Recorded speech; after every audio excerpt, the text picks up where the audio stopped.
What's up, my FY fly folks out there? How y'all doing? I hope y'all doing all right. Welcome to the FY Fly Podcast. My name is Hassan Thomas, aka the kid that did and the man that can, baby. And today, we're gonna be chopping it up with money teacher, money trainer, and money coach, Miss Juliet Odhiambo. How are you? How are you?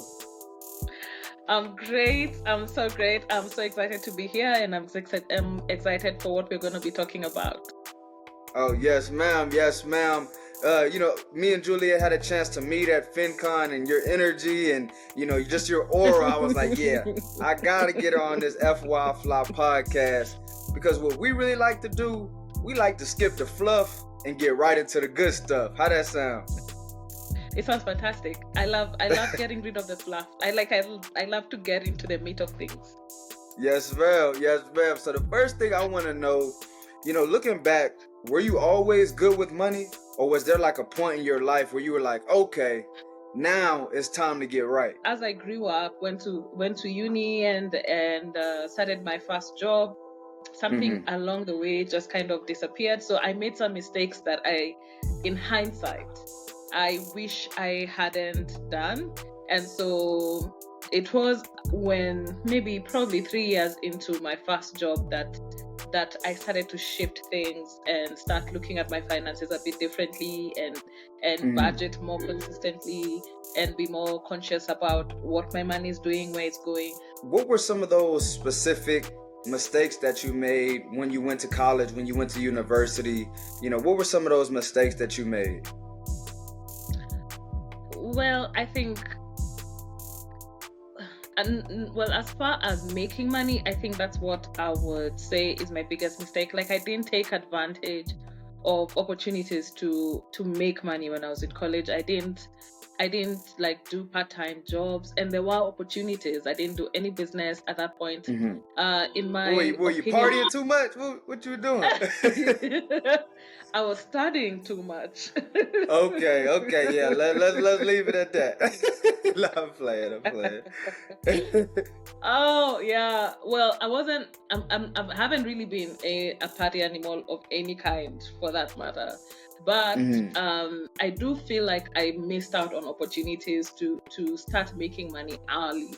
And if I started making early, I think money early, then I think I would have been more conscious about what it's doing, and even starting a business. So when it comes down to making money, I feel like especially when we're talking to people about their money, we always talk about restricting and budgeting and saving more and cutting down on expenses, but not oftentimes do people talk about, hey, let's actually make more money. So nowadays, from the things that from the knowledge that you've gained, would you tell people to start the side hustles, to start their own business, to pick up a second job? What does it look like to make more money in 2023, 2024? How should we do that? Absolutely. I feel like when you're employed full time, there's something about a 9 to 5 job that really kind of numbs your brains and your thinking, and you just kind of start moving on autopilot because everything is kind of so predictable. But if you can get on the other side, or look at what it kind of test out what it looks like on the other side, as far as business and side hustles are concerned, it makes you a bit more agile, it makes you more conscious, it makes me you more present even in your employment. And in this global recession that we are in, I think we can cut down as much as we can, but ultimately the better long-term plan is to always try and make more money. Okay, that makes sense. So you, like we talked about before we got, before we started recording and everything, you're in your fifth year of business. Congratulations Mm. to you. Claps, claps, Thank claps. you. Thank you. So are you still working a 9 to 5 job, or when did Mm. you leave? What did that look like for you personally? No, I'm running my business full time, and I left my 9 to 5. It was April of 2018, and that's when I got my 1 month notice. And around the same time, I actually got accepted into a fellowship or an exchange program that was in the US. So that was my first time in the US back in 2018. So I came for the Mm-hmm. program, had a lot of engagement with business people. So by the time I was coming back, I was like, yeah, I'm coming back to start my business. So I eventually started my business the same year. Wow. So that just goes to show that, you have to have some type of starting point, whether that is a Mm-hmm. side hustle, whether that is a business, Mm-hmm. somebody else's business, or your own business. Start there, kind of master that, and then when it's time to take that next big jump, make sure you have that. And when you had that business, did you have kind of like that emergency fund, something to fall back on just in case? What did that look Mm, like for you? Because I'm a huge proponent of having some type of emergency fund or peace of mind fund, as we like to call it here on yeah. FY Fly. And that is just having some money to fall back on, because it's really not a matter of if something unexpected will happen, it's more of when. So did you have Mm. that, type of fund to fall back on? I did have some money to work with while I started my business. In fact, it's more important when you're transitioning into business than if you're already like on a full-time 9 to 5 to have the fund, Mm-hmm. because the business will not offer you as much money as soon as you want it. So if you put so much pressure on your business to pay your bills, to buy your groceries and all those things, you will feel frustrated because it's still young. Like in the first year, in the first 2 years, I would say, to a great extent, you're still testing things out. You really don't know what your business is capable of. And within that period, you need to be able to survive, take care of your personal expenses before the business starts to bring in a consistent income flow that you can actually live on. Yeah, so that's an absolute necessary. I call it the 12 to 24-month runway that you need whenever you're Okay. starting a business, especially if you're starting it without a 9 to 5. So you need to have some money set aside for sure. Okay, that runway. I like how you name that like that. Having that runway, so you'll have some time to, build up speed, build up speed, build up speed, and then once Mm-hmm. things are rocking and rolling, now you're ready to take off. Absolutely, absolutely. That's it. That's exactly it. I love it. I love it. And, going through, some of your Instagram photos and like from the people that you're helping, something that I can tell that's very big in your business with the people that you help is the mindset piece. The Mm. mindset piece around managing your finances. So, in your opinion, can you define what is a money mindset and what that means to you? For me, money mindset means that it's what I choose to believe about money, about money and about what financial success looks like. It is what influences how I approach the whole idea of money, wealth, and financial decisions. And Mm-hmm. because it's at the heart of what I do with my money. So the thoughts, the belief system, and the things that influence my approach, my entire approach towards money. That's in my definition what money mindset is. And so there are varied aspects of money mindset, from abundance and scarcity and your spending, what is healthy spending versus what is harmful spending. How do you grow the money? Is it possible to grow money? Must I gratify my wants immediately? Those are the kind of things that are influenced by a money Mm-hmm. mindset. So, as far as like self development, what have you done, to propel yourself to become this successful businesswoman in your fifth year of business? What are some of the self development things that you did to become who you are today? Hmm. Hmm. It's interesting you say that because when I started my business, I really didn't think that I was capable. So my mindset was off already when I was starting my business because I started my business because God says when God speaks and he says like, this is what I want you to do for me. But for the longest time, I didn't think I could start a business. I didn't think I could sell. I didn't think I could create anything that anyone would be willing to pay for. So my mindset towards business as a whole was already in the dumps when I was starting off. And so that was something that I really actively had to work to change.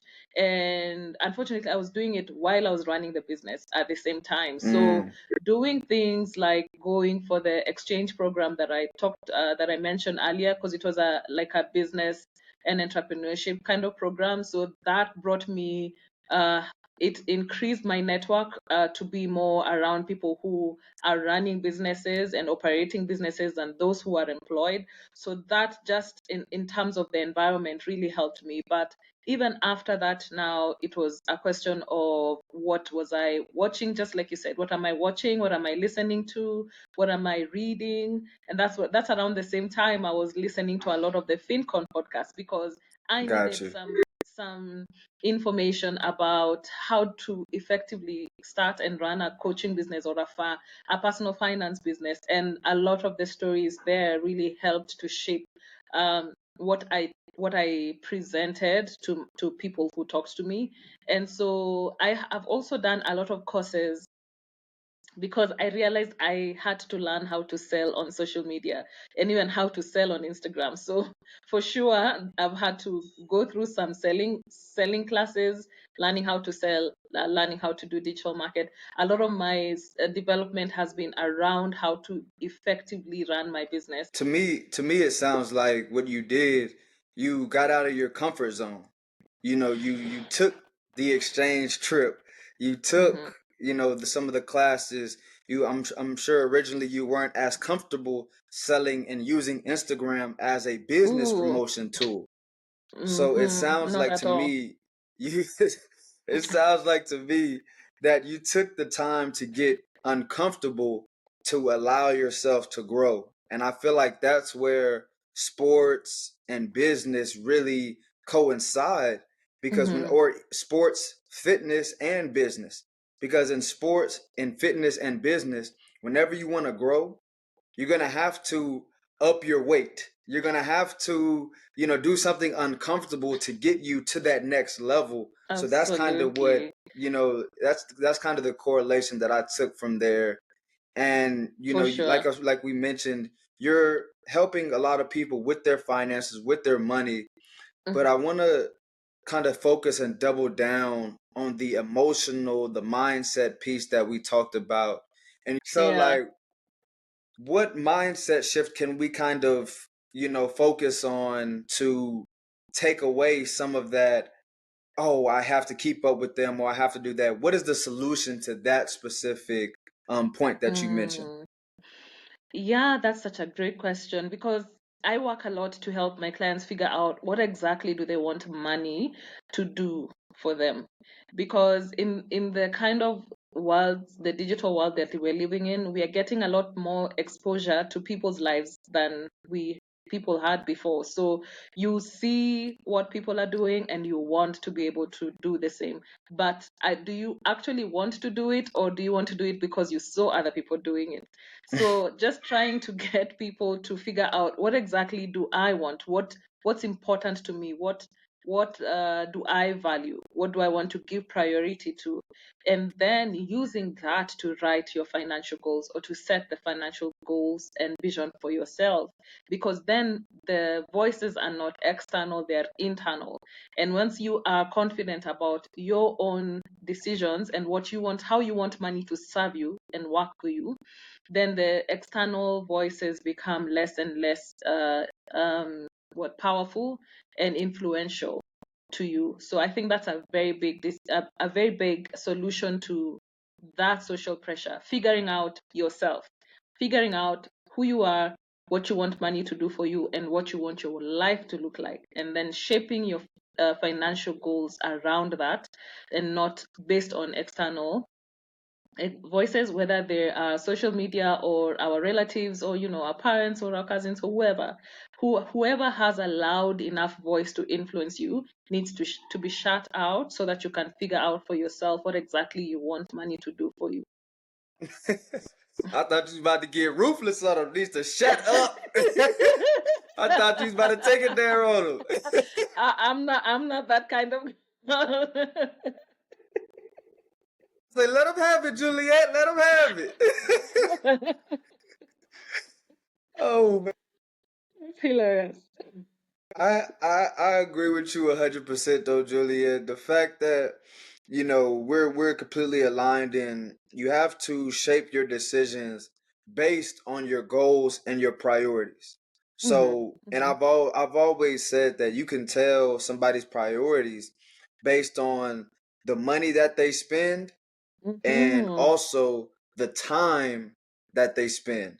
So, in Hmm. your opinion, from the people that you helped, from maybe some of your mentors, from some of the things that you're doing, what would Hmm. you say are some traits or characteristics of a person that is financially successful?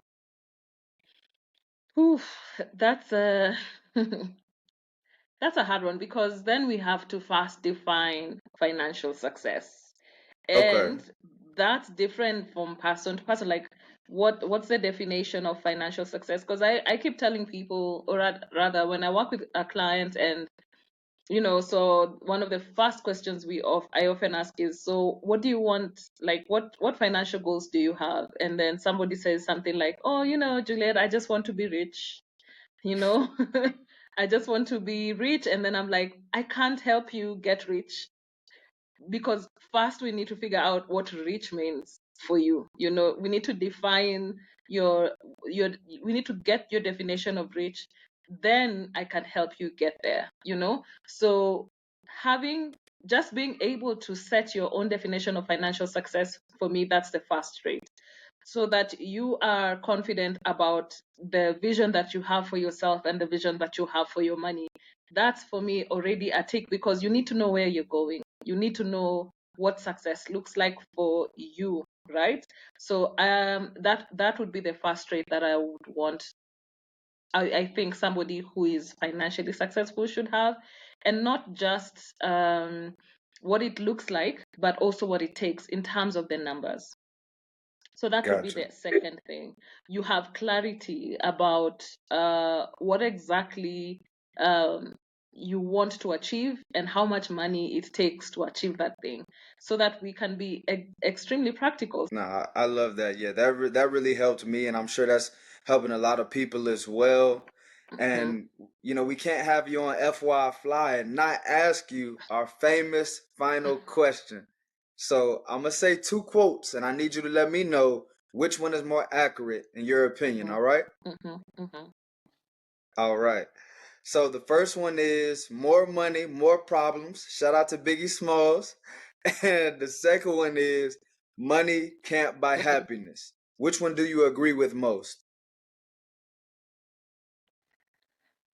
I feel like there's some truth in both of them, but if I had to pick one, I would say money doesn't buy happiness. Okay. Why is Yeah, that? yeah, because I feel like the our source. In fact, I don't even like the word happiness. I prefer the word joy, because joy is has more depth and more permanence, and it's outside of the just from the word happiness. It means that it's happenings. It's from the things that happen. So it could Mm, be a bad thing that happens, so you become happy, or a great thing that happens, or I mean, a bad thing that you become unhappy, or a great thing and you become happy. So it's really just a lot of things that happen. In which case, then I guess now in hindsight, as I'm speaking, I'm thinking, and I think if we base it on that definition, that money can buy happiness, if it's based off of that, because it can create the environment for you to be happy, but then it won't give you joy, which is more yep. permanent. Yes. I love the way you broke that down. The first thing, happiness comes from things that happen. That's so simple, but I've never heard anybody say that. I've never heard anybody say that. So Yeah. your happiness comes from those temporary things that happen, Yeah. but joy is something that is internal and that has to be either with you, or you need to do, as we mentioned earlier, some self inquiry to find out what Mm-hmm. makes you joyful, what will bring that internal joy. Because just Absolutely. those things that happen, those are the things that create happiness. But if you have some Yeah. negative things that happen, you'll probably be sad, or you won't be as fulfilled. Exactly. Exactly. Yeah. And that in that way, money can actually do some of those things. Like if you really want to feel happy, Mm. then go for shopping. You'll have that temporary high, you know. But Yeah. then if you had deeper problems, then you'll still crash and you'll still have problems. Mm-hmm. Hey, that money can buy you a good therapist, though, right? Well, there's that too.